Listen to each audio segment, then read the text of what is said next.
है मान शून्यता। सम्मान की इच्छा न रखना, बल्कि ये तड़पन पैदा हो कि लोग हमारा अपमान करें। किसी दिन कोई अपमान न करे तो परेशानी हो, अरे आज किसी ने हमारा अपमान ही नहीं किया। और अगर कोई अपमान करे तो विभोर हो जाओ, वाह आज तो आनंद आ गया, आज तो कई बार हमारा अपमान हुआ। लेकिन हम अपनी प्रशंसा चाहते हैं, हम चाहते हैं लोग हमारी प्रशंसा करें। अरे हमारी हैसियत क्या है जो हम अपनी प्रशंसा चाहते हैं? क्या तुम वैभव में इंद्र के समान हो? क्या तुम सम्मान में गणेश जी के समान हो? क्या तुम धन में कुबेर के समान हो? क्या तुम प्रताप में सूर्य के समान हो? क्या तुम बुद्धि में सरस्वती बृहस्पति के समान हो? क्या तुम सुंदरता में कामदेव के समान हो?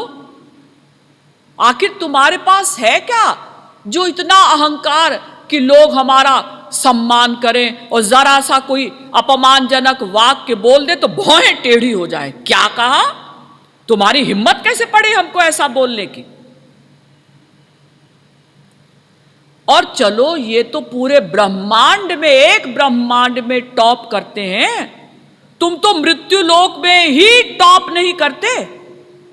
मृत्यु लोक छोड़िए, आप तो अपने मोहल्ले में भी सब चीज में टॉप नहीं करते।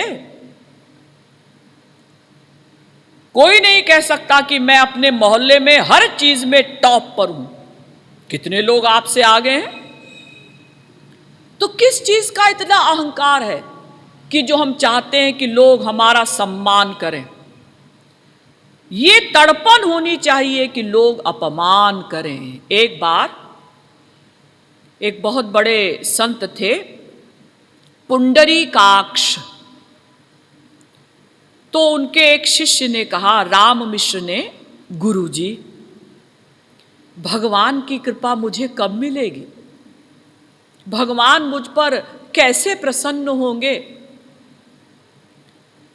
तो पुंडरीकाक्ष जी ने कहा कि बेटा तुम तो भगवान की कृपा चाहते ही नहीं हो। नहीं गुरुजी, मैं तो भगवान की कृपा चाहता हूं। तो बेटा अगर तुम भगवान की कृपा चाहते हो तो तुम ये शौक पैदा करो, ये इच्छा पैदा करो कि लोग तुम्हारा अपमान करें। जब कोई अपमान करे तो प्रसन्न हो जाओ, तब समझो कि तुम वास्तव में भगवान की ओर चल रहे हो, भगवान की कृपा की आशा करते हो। एक बहुत बड़े संत हुए, संत उस्मान। एक बार वो अपने एक शिष्य के साथ कहीं जा रहे थे। एक स्त्री ने ध्यान नहीं दिया, उसने ऊपर से खिड़की से राख का टोकरा नीचे छोड़ दिया। वो राख का टोकरा सीधे संत उस्मान के सिर पर गिरा। तो संत उस्मान ने ऊपर की ओर देखकर कहा, ऐ खुदा तू कितना दयालु है। शिष्य ने कहा, गुरुजी ये खुदा की कौन सी दया है? एक तो आपके ऊपर राख का टोकरा गिरा, आप तो कहते हैं ये खुदा की दया है। संत उस्मान ने कहा, हाँ बेटा, मैंने अनंत जन्मों में संसार से ही प्यार किया, संसार को ही अपना माना, और इस जन्म में भी मैं संसार से ही प्यार कर रहा हूं। तो कायदे से मेरे सर पर भभकते हुए, जलते हुए अंगारे गिरने चाहिए थे, गरम गरम कोयला मेरे सिर पर गिरना चाहिए था। ये खुदा की कितनी दया है कि ठंडी राख मेरे सिर पर गिरी है। ये है मान शून्यता, सम्मान की इच्छा न हो। इसीलिए चैतन्य महाप्रभु ने कहा, कि तृणादपि सुनीचेन तरोरपि सहिष्णुना अमानिना मानदेन कीर्तनीयः सदा हरिः। तृणादपि सुनीचेन, अपने को तिनके से भी छोटा समझो, वृक्ष से भी अधिक सहनशील बनो, अमानिना मान देना, जो सम्मान देने योग्य न हो उनको सम्मान दो, और अपने सम्मान की इच्छा मत रखो। और साथ में कीर्तनीय सदा हरि ही, और सदा श्री कृष्ण का कीर्तन करो, स्मरण करो, तभी तुम अपने लक्ष्य को प्राप्त कर सकोगे। तो असली प्रेमी कभी भी सम्मान नहीं चाहता, बल्कि दूसरों को सम्मान देकर वो प्रसन्न होता है। तो क्षांति रव्यर्थ कालत्वम विरक्तिर मान शून्यता, पांचवा अनुभाव है भाव भक्ति का अनुभव, आशा बंध। आशा बंधो भगवतः प्राप्ति संभावना दृढ़ा। भक्ति रसामृत सिंधु। रूप गोस्वामी जी कहते हैं कि असली प्रेमी कभी निराश नहीं होता कि जी इतने वर्ष हो गए हमको राधे राधे करते हुए, जय जगन्नाथ करते हुए, अभी तक भगवान की कृपा हमको नहीं मिली, बल्कि वो आशा लगाए रहता है, अवश्य श्याम सुंदर मुझे दर्शन देंगे, अवश्य श्याम सुंदर की कृपा मुझे मिलेगी। आशा रहनी चाहिए, निराशा ना आने पाए। और हम लोग क्या करते हैं, थोड़ा सा भजन किया और सफलता नहीं मिली, अजी हमने तो इतना भजन किया सफलता तो मिली नहीं, चलो वहीं चलते हैं संसार में। तो संसार में क्या आनंद है, सुख है, क्या वहाँ सब ठीक ठाक है? नहीं जी, ठीक ठाक कहाँ है, वहाँ तो कुछ नहीं है, इसीलिए तो हम ईश्वरीय मार्ग पर आए थे। तो फिर वापस संसार में क्यों जा रहे हो? अजी हमें कुछ मिला नहीं।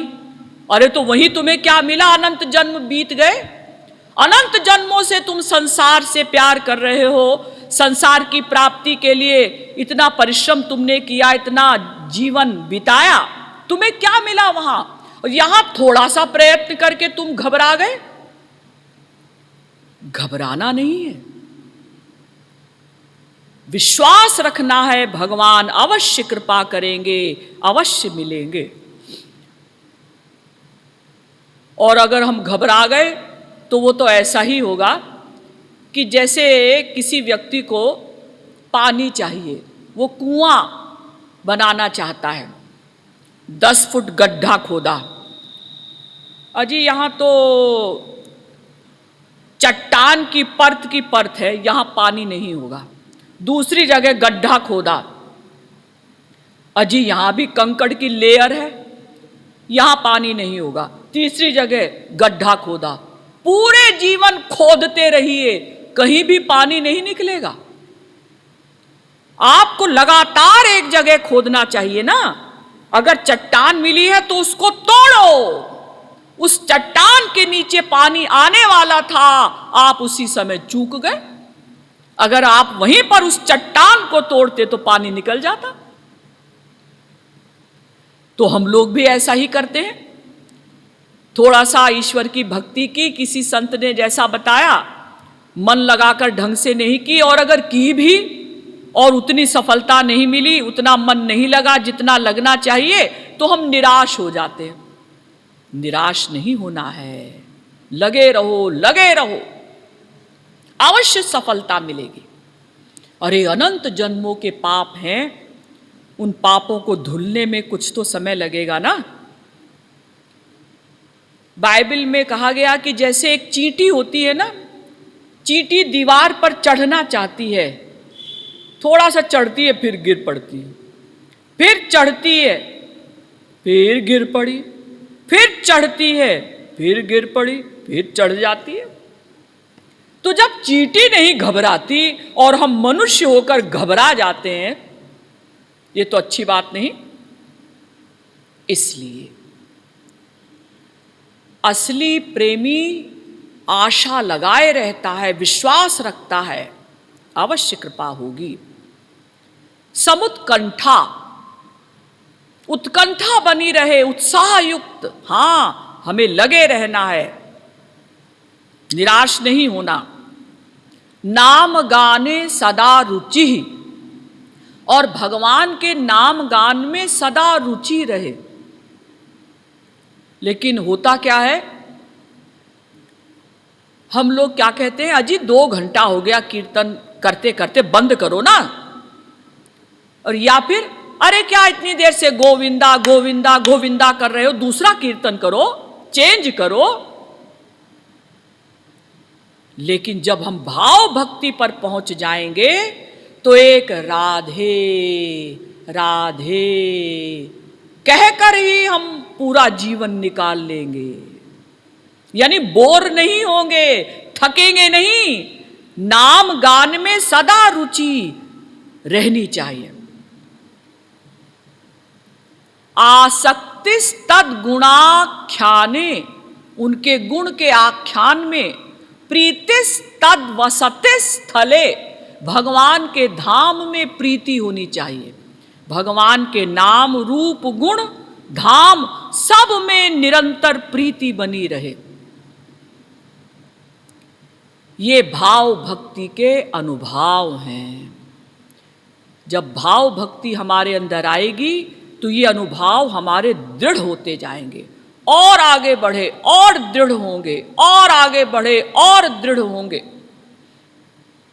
और आगे बढ़ते जाओ, रुको नहीं।